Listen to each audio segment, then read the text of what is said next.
India's number 1 varicose veins hospitals ఐబీసీను సంప్రదించండి. మీ నొప్పి లేని ప్రయాణాన్ని ప్రారంభించండి. నమస్తే, శ్రీ మాత్రే నమః, శ్రీ గురుభ్యో నమః. సుమన్ టీవీ ప్రేక్షకులకు స్వాగతం, సుస్వాగతం. నేను మీ Raghupriya, astrologist, psychologist, life coach, motivational speaker. ఈరోజు మనము జూలై నెల మాస ఫలితాలను తెలుసుకుందాము. ఇందులో భాగంగా ఈ మాసాన్ని మనము ఆషాఢ మాసము అంటాము.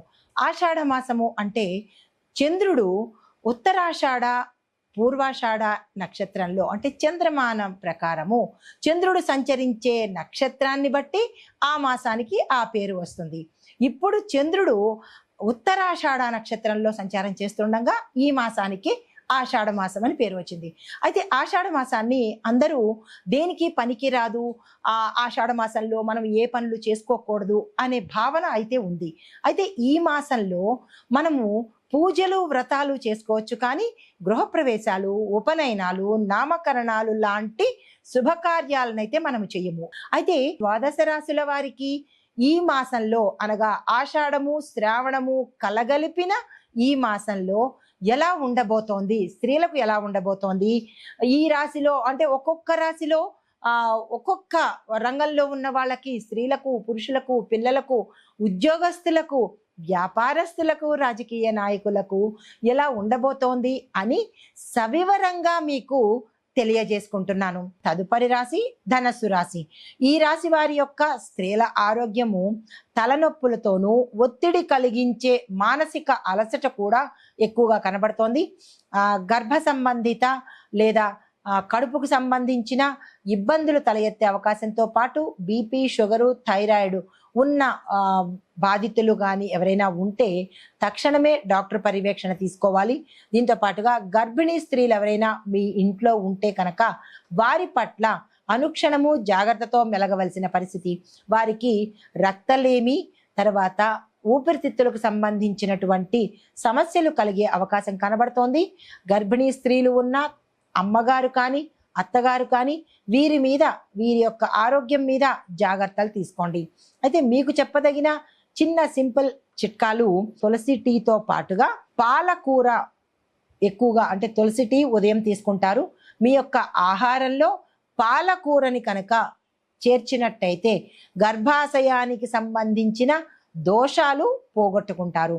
దీంతో పాటు రోజుకి 2 అరటిపళ్ళు తేనెతో కలిపి తీసుకున్నట్టయితే కనుక విశేషమైన ఆరోగ్యము కలగడంతో పాటుగా కొన్ని ఇంటర్నల్ ప్రాబ్లమ్స్ ఏవైనా ఉంటే కూడా అవి తొలగిపోయి మంచి ఆరోగ్యం పొందిన వాళ్ళు అవుతారు. అయితే విద్యార్థులకు చూసుకున్నట్టయితే కనుక మేనేజ్మెంట్, మాస్ మేనేజ్మెంట్ కానీ, మీడియా కానీ, లేదంటే రీసెర్చ్ అండ్ డెవలప్మెంటు ఇలాంటి విభాగాలలో చదువుతున్న విద్యార్థులకు శుభ సమయము. మీరు ఏ పని చేసుకోవాలన్నా, కెరియర్ని ఆప్షన్ సెలెక్ట్ చేసుకోవాలన్నా, లేదా వేరే విదేశాలు వెళ్ళి చదువుకోవాలన్నా, లేదా ఇక్కడే వేరే కోర్సుల్లో చేరాలన్నా, పలానా కాలేజీలో సీటు కావాలన్నా, ఇలా మీ విజన్ ఏదైతే ఉంటుందో ఆ విజన్కి సరిపడ సమయము ఈ సమయం కాబట్టి ప్రథమార్థంలో కనుక మీరు ప్రయత్నాలు చేసినట్టయితే మీ యొక్క అంటే ఈ పనులు కానీ లేదా సక్సెస్ కానీ ద్వితీయార్థంలో మీరు అందుకున్న వాళ్ళు అవుతారు.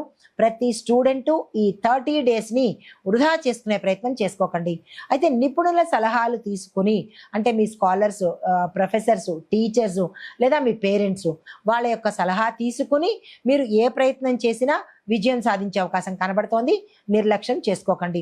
ఉద్యోగస్తులకు చూసుకున్నట్టయితే కనుక మీ యొక్క ఉద్యోగాలలో మార్పులు వచ్చే అవకాశము, ప్రమోషన్స్కి వచ్చే అవకాశము, దీంతో పాటు పాత బకాయిలు అంటే ఏరియర్స్ ఆగిపోవడం కానీ, లేదా అంటే గతంలో మీకు రావాల్సిన ప్రమోషన్స్ లేట్ అవ్వడం కానీ, ఇలాగ ఏదైతే మీ ఉద్యోగ రంగానికి సంబంధించినవి ఆలస్యం అయ్యాయో అవి ఈ సమయంలో మీకు అయ్యే అవకాశంతో పాటు మీ కేడర్ని కూడా మార్చే అవకాశాలు కనబడుతోంది. మీ పై అధికారులు మీతో కొన్ని మంతనాలను జరిపే అవకాశము అంటే డిస్కషన్స్ని పెట్టే అవకాశం కనబడుతోంది. ఆ డిస్కషన్స్ యొక్క సారాంశాన్ని మీ వద్దే గోప్యంగా దాచుకోండి, కానీ మీ సహోద్యోగులతో పంచుకునే ప్రయత్నం చేయకండి. దీంతో పాటుగా విదేశ ఉద్యోగాలు వచ్చే అవకాశం కూడా ఇక్కడ కనబడుతోంది. నిరుద్యోగులు కానీ లేదా ఉద్యోగం చేస్తున్న వారు కానీ మేము అబ్రాడ్లో ఉద్యోగం చేయాలి లేదా నాకు అక్కడ జాబ్ కావాలి అనే అనుకునేవారు ఈ మాసంలో కనుక ప్రయత్నాలు ప్రథమార్థంలో చేస్తే కనుక ద్వితీయార్థంలో వచ్చే అవకాశం ఇక్కడ చాలా ఎక్కువగా ఉంది. ఈ సమయాన్ని వృధా చేసుకునే ప్రయత్నం చేసుకోకండి. వ్యాపారస్తులకు చూసుకున్నట్టయితే కనుక ఎడ్యుకేషన్ కన్సల్టెన్సీలు, ఎడ్యుకేషన్లో వ్యాపారం చేసేవాళ్ళు లేదా స్కిల్ ట్రైనింగ్ డెవలప్ చేసేవాళ్ళు, ఇలాంటి సంస్థలు ఎవరైతే నడుపుతున్నారో వారికి లాభాలు వచ్చే అవకాశము, మీ యొక్క పేరు ప్రఖ్యాతలు పెరిగే అవకాశం కూడా ఇక్కడ కనబడుతోంది. దీంతో పాటుగా యూత్ టార్గెట్ మార్కెట్ల పట్ల ఎక్కువగా దృష్టి పెట్టే ప్రయత్నం చేసుకోండి. అంటే యూత్కి టార్గెట్ చేసుకుంటూ యూత్ని దృష్టిలో పెట్టుకుని మీరు ఏ కోర్సెస్ కానీ లేదా ఏ విద్యా సంస్థలు కానీ లేదా షార్ట్ టర్మ్ ఎడ్యుకేషన్స్ కానీ ఇలాగ ఏదైతే ప్రవేశపెట్టాలనుకుంటున్నారో యూత్ని దృష్టిలో పెట్టుకుని చేసినట్టయితే కనుక కొంత ఆ సంస్థలు సక్సెస్ సాధించే అవకాశం కనబడుతోంది. వ్యవసాయదారులకు చూసుకున్నట్టయితే కనుక వ్యవసాయ ఉపకరణాల మార్కెట్ పెరిగే అవకాశంతో పాటు సేంద్రియ పద్ధతులను ప్రయోజనకరంగా మార్చుకునే ప్రయత్నం తప్పనిసరిగా చేసుకోండి. నీటికి సంబంధించిన ప్రత్యామ్నాయాలు కూడా దగ్గర పెట్టుకునే ప్రయత్నం చేసుకోండి. రాజకీయ పరంగా చూసుకున్నట్టయితే కనుక మహిళా నాయకులకు కొత్త మార్గదర్శకులుగా మీరు నిలవబోతున్నారు.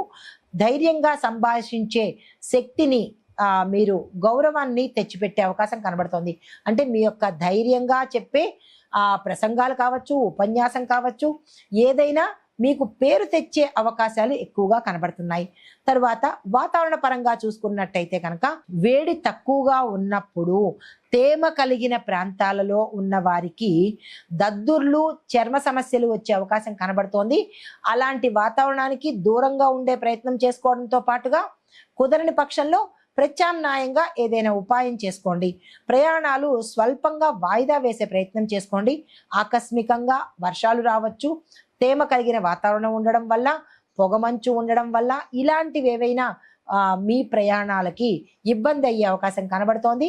వాయిదా వేసుకోండి. తప్పదు అని అనుకుంటే దానికి సంబంధించిన జాగ్రత్తలు తీసుకోండి. కుటుంబపరంగా చూసుకున్నట్టయితే కనుక ఆర్థికంగా భార్యాభర్తల మధ్య తగాదాలు వచ్చే అవకాశం కనబడుతోంది. అంటే డబ్బు రీత్యా భార్యాభర్తల మధ్య తగాదాలతో పాటు విభిన్నమైన అభిప్రాయాలతో దూరం అయ్యే అవకాశాలు కూడా ఇక్కడ గోచరిస్తున్నాయి. దానికి సంబంధించిన జాగ్రత్తలు తీసుకోండి. పిల్లలకి కోచింగ్ ఇచ్చే సమయంలో మీరు జాగ్రత్తలు వహించడంతో పాటు పెళ్లికి ఎదిగిన పిల్లలు ఉంటే వారి వివాహానికి సంబంధించిన ప్రయత్నాలు, చర్చలు అలాంటివి జరిపించుకున్నట్టయితే కనుక కొంత సానుకూలంగా ఉండే అవకాశం కనబడుతోంది. దీంతో పాటుగా ఖర్చులు విపరీతంగా పెరిగే అవకాశము, కొంత ధన నష్టం అయ్యే అవకాశం కనబడుతోంది. కోర్టు కేసులు ఏవైనా ఉన్నట్టయితే లేదా అంటే మీకు ఆస్తి, స్థిరచరాస్తులు మీ పట్ల రావాలి అని ఏదైనా మీరు గతంలో కేసులు వేసుకున్నట్టయితే కనుక అవి మరింత ముందుకు వెళ్ళే అవకాశం కనబడుతోంది. కానీ మీ పట్ల తొందరగా తీర్పు వచ్చే అవకాశం అయితే కనబట్టలేదు. మరొక కొంతకాలానికి పోస్ట్ పోన్ అయ్యే అవకాశం ఉంది. దీంతో పాటుగా వివాహ ప్రయత్నాలు కానీ లేదా అంటే సంతానం కోసం ప్రయత్నాలు కానీ చేసేవారు 24 తర్వాత ప్రయత్నం చేసినట్టయితే కనుక సానుకూలమైన ఫలితాలు పొందుతారు. అయితే పరిహారంగా గురువారం రోజు అనగా మనకి ఈ నెలలో 4 గురువారాలు కానీ 5 గురువారాలు కానీ వచ్చి ఉంటే ఆ సమయంలో బృహస్పతికి పసుపుతో దానం ఇవ్వడం కానీ, పసుపుకు సంబంధించిన వస్త్రాలను దానంగా ఇవ్వడం కానీ చేసినట్టయితే కొంత సానుకూలమైన ఫలితాలు పొందే అవకాశం కనబడుతోంది. దీంతో పాటు ఓం గుం గురవే నమః అనే మంత్రాన్ని 21 సార్లు చదువుకునే ప్రయత్నం చేసుకోండి. విద్యార్థులకు పుస్తకాలను కనుక దానం చేసినట్టయితే గురు సంబంధిత దోషాలు ఏవైనా మీ జాతకంలో ఉంటే అవి గోచార రీత్యా తగ్గే అవకాశము, శుభ ఫలితాలు కలిగే అవకాశము ఇక్కడ చాలా ఎక్కువగా కనబడుతోంది. ఆ దిశగా ప్రయత్నాలు చేసి సానుకూలమైన ఫలితాలు పొందండి. నమస్తే.